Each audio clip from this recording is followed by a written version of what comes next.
Cameras 20ක් වටේ තියාගෙන හදවතින්ම අඬපු මුළු ලංකාවම දැකපු පුජ්‍යලයා. බැරි දෙයක් නැද්ද කියලා මම ඇහුවාමකෝ මට එක දෙයක් බැරුව තිබුණා කියලා.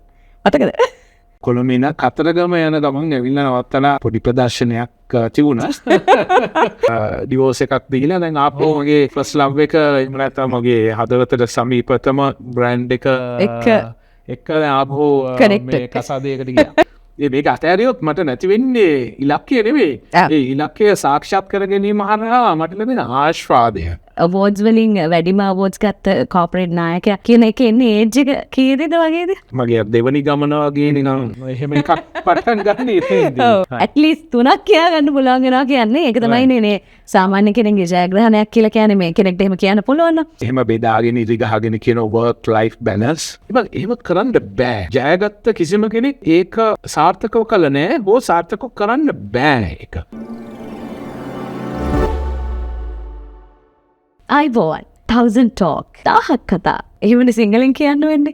ඉතින් අපි ජීවිතයේ ගොඩක් වෙලාවට විවිධ කතා බහ කරනවා විවිධ පුද්ගලයන් එක්ක. සමහර කතා හින්දා අපි ජීවිතේ දිනලා තියෙනවා. සමහර පරදින්න වැටෙන්න ගිය තැන්වලදී සමහර කතා හින්දා අපි ජීවිතේ හිතන්නේ නැති තැන්වල නතර වෙලා තියෙනවා. ඉතින් 1000 talk මේ අලුත් අවුරුද්දේ නව ආරම්භය ගන්න වෙලාවේ ජීවිතේ දිනපු කෙනෙක් එක්ක කතා කරන්න ඕනේ කියලා මම හිතුවා. ජීවිතේ විතරක් නෙමෙයි ඔහු දිනුවේ මේ රටක් ඔහු දිනුවා. සම්මාන ගැන කතා කරනකොට මේ අපි කෝපරේට් වර්ල්ඩ් එකේ කියලා කියනවා වැඩිම සම්මාන දරන නායකයා ඔහු. එහෙම නැත්නම් most awarded celebrity corporate leader ඔහු කවුද? ආචාර්ය කිෂු ගෝමස්. අයිවන් කියනකොට මමද කියලා මම හිතනවා. කවුරු ගැනද මේ කියන්නේ? මම ඉස්සෙල්ලම මෙහෙම අහන්න කැමති. ජීවිතේ කවදාවත් වැටිලා නැද්ද? දුක හිතිලා නැද්ද? අඬලා නැද්ද? හැපි දේවල් විතරමද ලයිෆ් එකට ආවේ? අනේ නෑ. අනන්තවත් වැටිලා තියෙනවා, අනන්තවත් අඬලා තියෙනවා, අනන්තවත් දුක් වෙලා තියෙනවා. පටන් ගන්න කාලේ නෙවෙයි. අදටත් ඒක එහෙමම තමයි. ඒ තමයි ජීවිතේ හැටි. සමහරක් අය කඳුළු දැකලා තියෙනවා. නොදැකපු අය වැඩි වෙන්න පුළුවන්. නමුත් මම හිතන්නේ මම වෙන්නේ නැති එකම ඔබ හඳුන්වලා දීපු ආකාරයට මේ කෝපරේට් වර්ල්ඩ් එකේ එහෙම නැත්නම් ව්‍යාපාර ලෝකේ ඉන්න එකම නායකයා කැමරාස් 20ක් වටේ තියාගෙන පබ්ලික් ප්‍රොඩක්ෂන් එකක හදවතින්ම අඬපු මුළු ලංකාවම දැකපු පුජ්‍යලයා. ඔබට මතක නම් ඔබ දන්නවා අනිවාර්යයෙන් මම ඊයේ පොඩි මේ ඔබතුමාගෙන් අහන්න ඕනේ ඔබතුමා ජීවිතේ දිනපු විදිහ නෙමෙයි කියලා මම හිතුවා. ඒකට හේතුව තමයි උපත ලැබපු ගමන් ඉන්න කිෂු ගෝමස් ඉස්සරහට අරගෙන එන්න දේවල් කරනකොට ටිකක් ගිහිල්ලා අද වෙනකොට හැමෝම කතා කරන කිෂු ගෝමස් වලට ඔබපත් වෙලා තියෙනවානේ. එතන දැන් අපි නිකන් ලෝකේ ගැන කතා කරොත් අපි නිතර කතා කරනවා ඉලෝන් මාස්ක් ගැන, එතකොට ස්ටීව් ජොබ් ගැන, අම්බානි ගැන කතා කරනවා, එතකොට විජේ මාලියා මම දෙතුන් දෙනෙක් කියන්නේ, බිල් ගේට්ස්. මේ වගේ ඔබතුමාගේ චූටි කාලේ ඔබතුමාට නිකන් අදහසක් තිබිලා තියෙනවද ලංකාවේ හෝ අපිට රට හෝ වේවා? මේ අය එතකොට මේ කිව්ව නම් මේ මෑත කාලයේදී අපි කතා කරන්නේ. එහෙම විෂන් එකක් එක්කද වැඩ පටන් ගන්නේ? මම ඔන්කොම් කියනවා නෑ මට එහෙම දෙයක් තිබුණේ නෑ. මට එහෙම එක දෙයක් තිබ්බ කුචි ඒ තමයි. සුවිශේෂී පුජ්‍යලයක් ජයග්‍රාහී පුජ්‍යලයක් වෙන්න ඕනේ. බ්‍රෑන්ඩ් එකක්. ඒ කාලේ බ්‍රෑන්ඩ් කියන වචනෙන් ඒ ආකාරයෙන් නිර්වචන කිරුවේ නේ. නමුත් අර සුවිශේෂී පුජ්‍යලයක් වෙන්න ඕනේ කියන එක මට ආකර්ෂණයක් තිබුණා. ඒක හේතු නිසා. ඒ ආකර්ෂණයත් එක්ක ආදරය ලැබුණා. ආදරය ලැබුණාම මට පොඩි කාලෙම මේ වැටහෙනවා මේ ආදරය මේ attention එක මේ love එක මේ admiration එක මේ respect එක තමයි ජීවිතය කියන්නේ කියන එක. ඒ කියන්නේ තමන් ජයග්‍රාහකෙක් හැටියට අනිකා තමන්ව හඳුනා ගන්නව නම් එතනින් එහාට ජීවිතේ මොනවද අවශ්‍ය? ඒක තමයි අවසාන දේ කියන ඒ හැඟීම මට ආවා. ඒ පුංචි කාලේ පොඩි කාරණා වෙනුවෙන් උරුබෝටි දේවල් වෙනුවෙන් ඒ දේ පාවිච්චි කරන්න පුළුවන්. ඒ හරහා ඒ අවධානය සහ ඒ ආදරය ළඟා කරගන්න පුළුවන්. නමුත් වෘත්තිකයෙක් හැටියට අපි මේ ලෝකේ සැරිසරනකොට ඒක හරි බැහැරුම් දෙයක්. ඒකෙන්දී පර්ෆෝම් කරන්න වෙනවා. වැඩකාරයෙක් වෙන්න වෙනවා. ප්‍රතිඵල නිර්මාණය කරන්න සිද්ධ වෙනවා. ප්‍රතිඵල තවත් මට්ටමකට ගෙනියන්නට සිද්ධ වෙනවා. එතෙන්දී තමයි අර නියම සටන පටන් ගන්නේ. ඉතින් ඒ සටන ජය ගැනීමේ අවශ්‍යතාවය මට තිබුණා.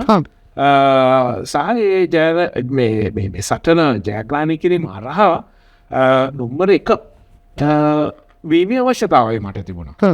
ඉතින් ඒ හැඟීම ඒ පරමාර්ථය ඒ න්‍යාය තමයි මම පුද්ගලෙක් බවට නිර්මාණය වෙලා තිබෙනව නම් ඒකන හේතුවෙන්.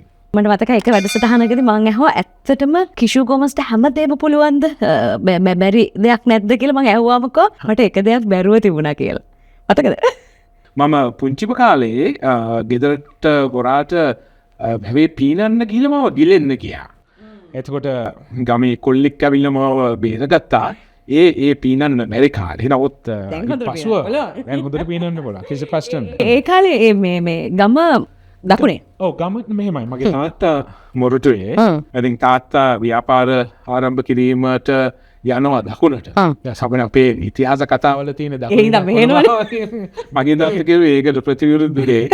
ඉතින් ඔක ගියා. ඉතින් අම්මව හම්බුණා. අම්මා හම්බෙලා කසාද බැන්දා. අම්මා ඊටමත් අඩු වයසකදී කසාද බැන්දේ ඉස්කෝලේ යන කාලේ. ඉතින් ඒකේ ප්‍රතිඵලයක් හැටියට මාව එහි ඉපදෙනවා. පුංචිව කාලේ පාස් යනවා. ඊට පස්සේ බාප්පා ඒ තාත්තගේ මල්ලි මාව මොරටුවට ගේනවා. ගෙනල්ලා ඉතින් එතන ඉනම් වෙනම ගමනක් ආරම්භ වෙනවා. අපි චූටි කාලේට ගියොත් එහෙම ඒ කාලේ මතක තිබ්බ වාහන මොනවද? ඒ කාලේ මතක තිබ්බ ආස කරන දේවල් මොනවද? ඒ කාලේ මම මතකයි මගේ මාම කෙනෙක්ට තිබ්බා කාර් එකක් වොක්ස්වැගන් කාර් එකක් රැපිඩ්ට වැඩ කර හිටියේ. කාර් එකක් නිකන් පාරේ යනවා දකින්න පැය භාගයක් විතර හිටගෙන ඉන්න ඕන කාලේ මම කියන්නේ. ඉතින් හරි ලස්සන කහ පාට කහ කුරුල්ලෙක්ගේ පාට ඔක්සිජන් ලස්සන කාර් එකක් එයා ඒතර මම මාතර ඉන්න තවකවානුවේ. ඉතින් එයා කොළඹ ඉතින් කොළඹ ඉන්න කතරගම යන ගමන් ඇවිල්ලා නවත්තලා ඉතින් පොඩ්ඩක් පොඩි ප්‍රදර්ශනයක් තිබුණා. ගමේ අය ඔක්කොම වට වෙලා ඉන්න බලනවා මොකද ඒ තරම් ලස්සනයි සහ ඒ කායිකේ තියෙනවනේ අමුතු හඬක්කුත් තියෙනවනේ ස්ටාර්ට් කරපා ඉස්සලාම හිත ඇදිලා ගියපු වාහනේ ඒ වාහනේ. ඉතින් ඊට පස්සේ එක වාහන වලට හිත ගිහිල්ලා තියෙනවා. ඉතින් මෑතකදී ඒවා ඊට පස්සේ ගන්න තැනට ඇවිල්ලා තියෙනවා. දැන් මොකද පදින වාහනේ? බ්‍රෑන්ඩ් එක කිව්වට කවන්නේ. වෝල්වෝ එකක් තමයි. ඉතින් අවුරුදු ඇත්තට 17ක් මම පාවිච්චි කරා වෝල්වෝස්. ඊට පස්සේ අර අවුරුදු 17ක් එක දිගටම වෝල්වෝස් පාවිච්චි කරපු නිසා මම ඊට පස්සේ BMW වලට හැරෙනවා. ආසාවෙන් නෙවෙයි. චේන්ජ් එකකට. චේන්ජ් එකක් අනිත් අයට ඕන නිසා වගේ මේවත් දේවල් තියෙනවා අපේ ජීවිතේ. ඊට පස්සේ ඉතින් BMW වලට පොඩි ඩිවෝස් එකක් දීලා දැන් ආපහු මගේ ෆස්ට් ලව් එක එහෙම නැත්නම් මගේ හදවතට සමීපතම බ්‍රෑන්ඩ් එක එක්ක ආපහු මේ කසාදයකට ගියා. ඉතින් ඔහුගේ ජීවිතයේ ජයග්‍රහණ ගැන කතා කරන්න කලින් මම කියවීමක් විදියට බැලුවම ඔබට තියෙනවා අර මේ හැම දෙයකම දීර්ඝ කාලීන කියන වචනේ කියන්නේ අර කන්සිස්ටන්සි හැම දෙයකම පොඩි බිහේවියර් එකක් පොඩි නෙමෙයි ලොකු බිහේවියර් එකක් එක්ක ඒකද රහස ඒ කියන්නේ දීර්ඝ කාලීනව අල්ලා සිටීම දරා ගැනීමද රහස අපි අරමුණක් තියෙනකොට ඒ අරමුණ පසුපස තමත් කැපවීමකින් අපි හඹාගෙන යනවානේ ඉතින් එතකොට අර ඔබ කියපෝ අත්දැකීමට මුහුණ දෙන්න පුළුවන්. ඒ කියන්නේ ගන්න පුළුවන් උපරිම උත්සාහය ගන්නවා. ඒත් දිනන්න බෑ කියලා හිතුනහම ඉන්න නැත්තම් ඒ කට්ට කන්න තවත් අමාරුයි කියලා හිතනවා අතැල්ල දෙමීමනේ. මම මේ වෙලාවට හිතනවා රයිට් මේක කොහොම හරි ජයග්‍රහණය කෙරුවොත් ඒ ජයග්‍රහණය මට ලැබෙන ආශ්වාදය මට ඒක තිබෙන වටිනාකම. එතකොට දැන් අන්න ඒක මෙනෙහි කරනකොට හිතනවා නෑ මේක අතාරින්න හොඳ නෑ. මොකද මේක අතෑරියොත් මට නැති වෙන්නේ ඉලක්කය නෙවෙයි. ඒ ඉලක්කය සාක්ෂාත් කර ගැනීම හරහා මට ලැබෙන ආශ්වාදය. ඒ සැටිස්ෆැක්ෂන් එක ඒ තෘප්තිය. ඉතින් ඒක මෙනෙහි කරවහම හිතනවා නෑ අතාරින්න හොඳ නෑ. මේ කොහොම හරි කඩාගෙන යන්න ඕනි කියලා හැඟීම එනවා. ඉතින් ඒක තමයි.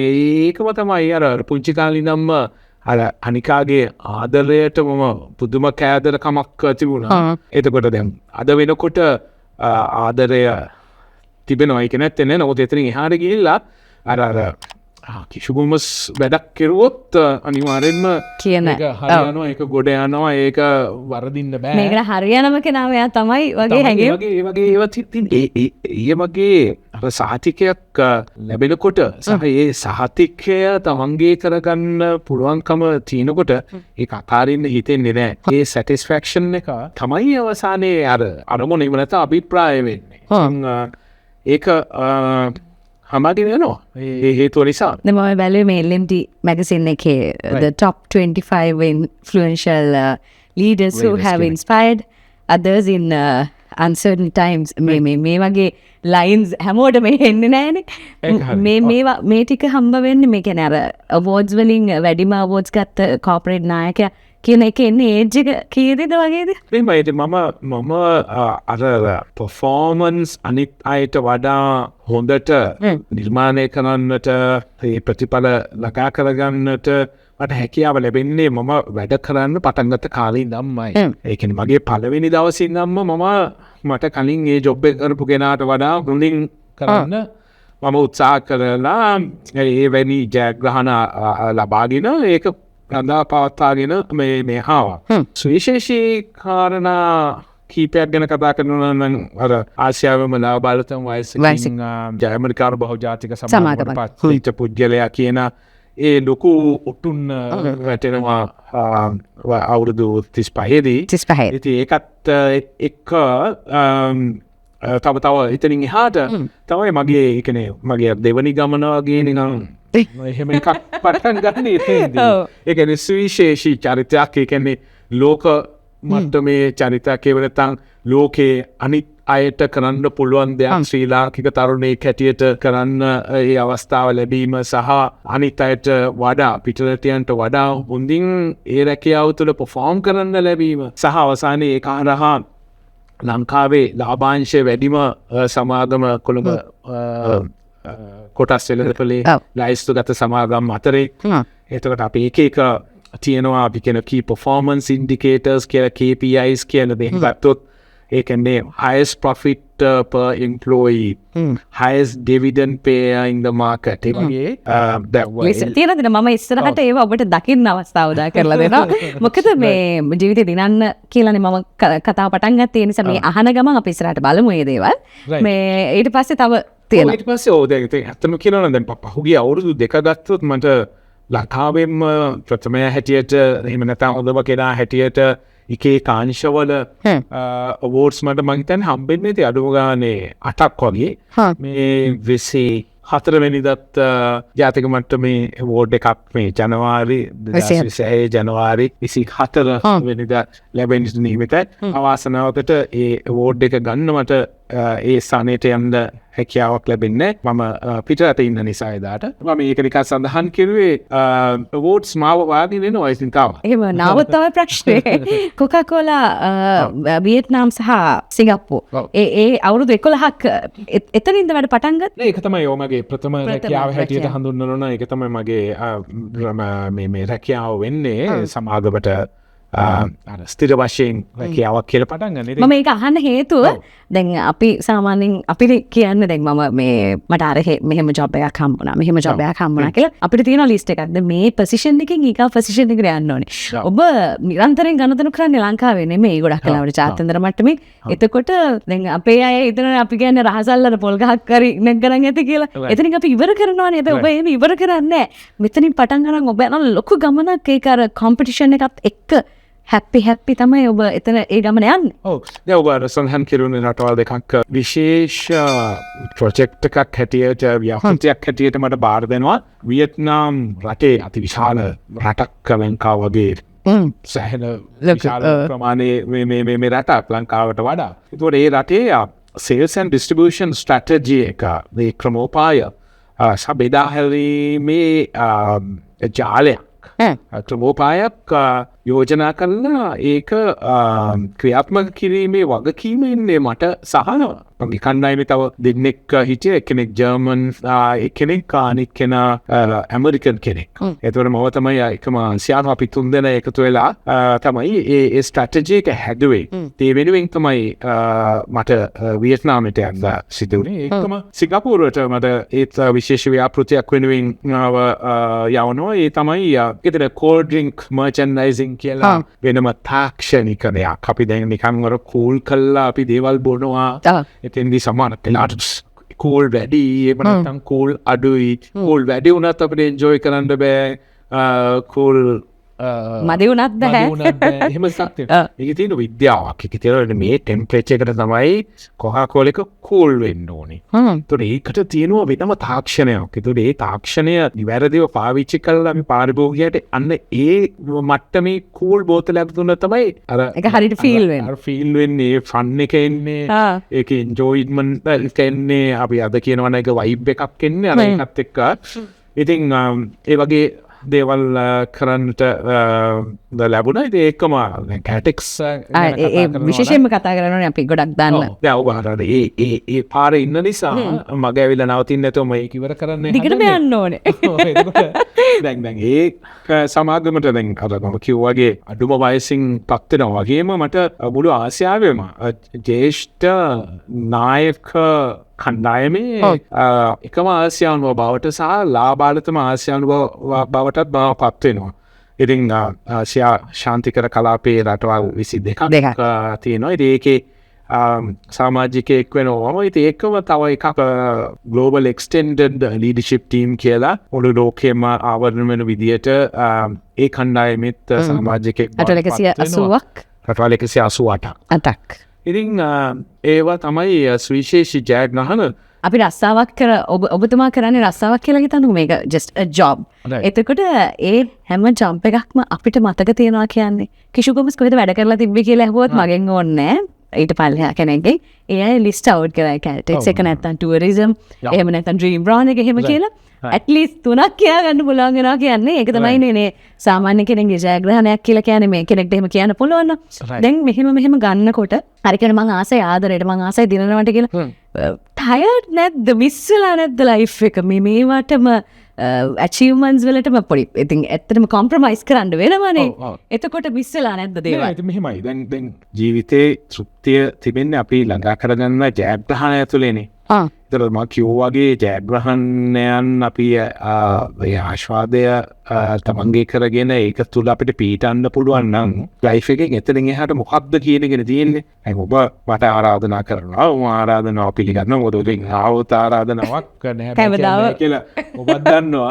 අනිවාර්යයෙන් ඊටමත් ආශාවෙන් කැමැත්තෙන් එනවා. දැන් ඒක මම කරන්නේ කැමැත්තෙන් මේ එතකොට මම දේවල් කැමැත්තෙන් කරන නිසා මට වෙහසක් දැනෙන්නේ නෑ. ලයිෆ් එකේ අපි කියන පුජ්‍යලික ජීවිතය සහ වෘත්තීය ජීවිතය කියලා එහෙම බෙදාගෙන ඉරිගහගෙන කියන work life balance right? Yes. මම මොනම හේතුවක් නිසාවත් ඕක පිළිගන්නේ නෑ මේ න්‍යායක් හැටියට. එහෙම ඉරිගහගෙන මේක work life මේක personal life කියන එහෙම කරන්න බෑ. ජයගත්ත කිසිම කෙනෙක් ඒක සාර්ථකව කළ නෑ හෝ සාර්ථකව කරන්න බෑ එක ලයිෆ් එකයිනේ අපිට තියෙන්නේ. එතකොට අපි work life එකත් enjoy කරන්න ඕනේ personal life එකත් enjoy කරන්න ඕනේ. ඉතින් අර ඒ හැඟීම තමයි මගේ තියෙන හැමතිස්සෙම. ඉතින් ඒ හැඟීම තියෙන නිසා මට වෙහසක් දැනෙන්නේ නෑ.